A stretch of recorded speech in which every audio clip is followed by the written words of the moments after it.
Why do we stay in situations that break us? Why do we return to the very places that wound us, expecting them to finally offer healing when it hurts, but you still don't walk away?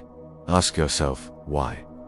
There's always a reason, and it's almost never what it looks like on the surface. This is a story about trauma, loyalty, longing, and the lies we tell ourselves in the name of love. Let's begin. Sometimes we stay not because we love the person, but because we recognize the pain. There is a strange comfort in suffering that resembles your past. If you grew up in chaos, chaos feels like home. If you were taught to earn love through pain, sacrifice, or silence, then pain feels like love. So you don't walk away. Not because it feels good, but because it feels familiar. And familiarity, even when it's toxic, can feel safer than the unknown.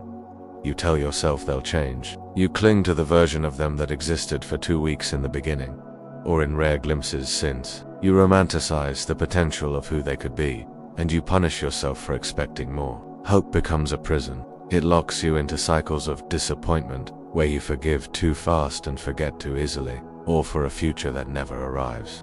But if you're still waiting for someone to become who they promised to be, ask yourself how many more days, months, or years you're willing to wait in pain. Let's be clear, not every deep connection is healthy. Some bonds are created through pain, not love. They are trauma bonds, rooted in emotional highs and lows, fear of abandonment, and intermittent reinforcement. It's the addiction to intensity, not intimacy.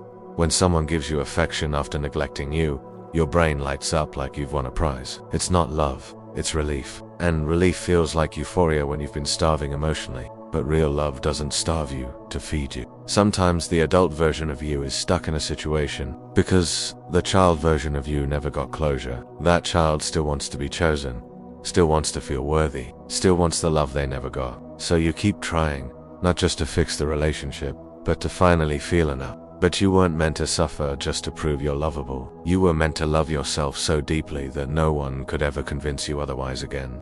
One of the greatest lies we believe is that it's too late to start again, that we've invested too much time, that no one else will ever love us this deeply. That being alone is worse than being unloved. But every time you stay somewhere you don't belong, you delay the life you were meant to create. Every minute spent in survival mode is a minute stolen from your peace. You don't start over because it's easy. You start over because you finally realize your worth. Many of us stay in harmful relationships because we were conditioned to be the fixer, the caretaker. We carry emotional burdens that aren't ours. We make excuses for their behavior. We think if we love them harder, they'll heal.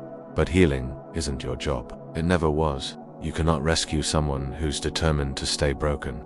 You can only love them from a distance, while protecting the peace that you've fought so hard to find. Every time you silence your needs, you betray yourself. Every time you avoid conflict to keep the peace, you sacrifice your own. Staying doesn't make you strong if staying destroys your spirit. There's nothing noble about abandoning yourself for someone else's comfort. Sometimes the strongest thing you can do is walk away, not because you stopped caring, but because you finally started caring about yourself. Letting go doesn't happen all at once. It starts in small moments. Moments where you realize you don't feel safe, where you notice how drained you are, where you catch yourself crying more than smiling. Start by telling the truth, even if only to yourself.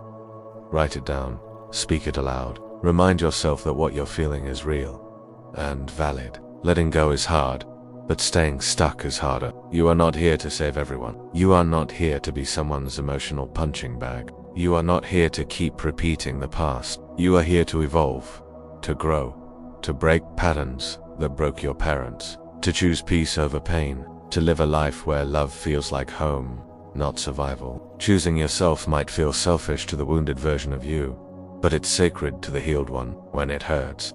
But you still don't walk away. Ask yourself why. Ask with compassion, not shame. Then listen. What are you afraid of losing? What are you still hoping to receive? What truth are you avoiding? When you answer honestly, you'll realize walking away was never the hardest part. The hardest part was believing you deserved better. Once you do, you'll never settle again. Thank you for watching. If this video touched something deep inside you, share it with someone else who might need to hear it too. And if you haven't yet, press the thumbs up. It helps spread the message of self-worth and healing. Subscribe to my channel to join this growing space of truth, peace, and transformation.